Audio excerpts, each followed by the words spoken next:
everybody, Richard Byrd here, and Ask the Birdman. And so today's question is, as a musician, how do you usher in the right worship environment? The simple answer is pray. But the more complex answer to that is you first have to know your audience. You have to know your audience, you have to know your congregation. You have to be mindful of where they are now, and also know the vision of the house as to where they're going. I think communication is probably a close second.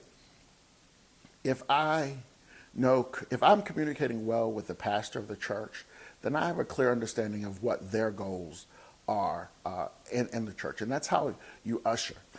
There's a third part of this, and I teach young musicians this all the time, and which is why I go back to prayer.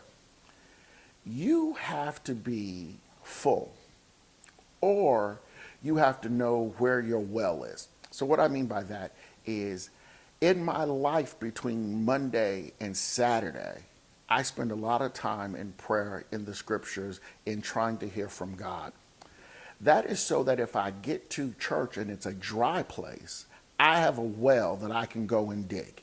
I tell my team all the time, if you see me in church and there's this look on my face, like I'm searching, like I'm looking, that's what I'm looking for. I'm digging deep so that I never, ever, ever have to worry about what is happening in the congregation as far as, are they with me? Are they clapping? Are they singing? Are they doing all those pieces?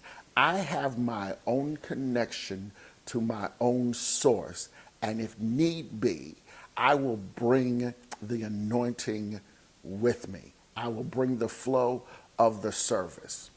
I learned a long time ago from some phenomenal men of God. I call them atmosphere changers.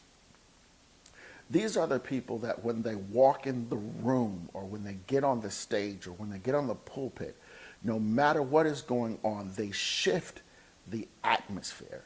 And that has always been my goal as a musician, always my goal in the church as a whole, to be an atmosphere changer. I refuse to allow service to be the same after I've been there. And that sounds egotistical, but really it's not. It's knowing who you are as a worshiper and knowing what your job in the service is for and what it's to be. So that's my best answer. You change it by sometimes bringing it with you, but you change it by really knowing where the service is, where the congregation is, and where they're going, where the pastor wants it to go, and being able to get into the flow yourself. So that's the answer to my question.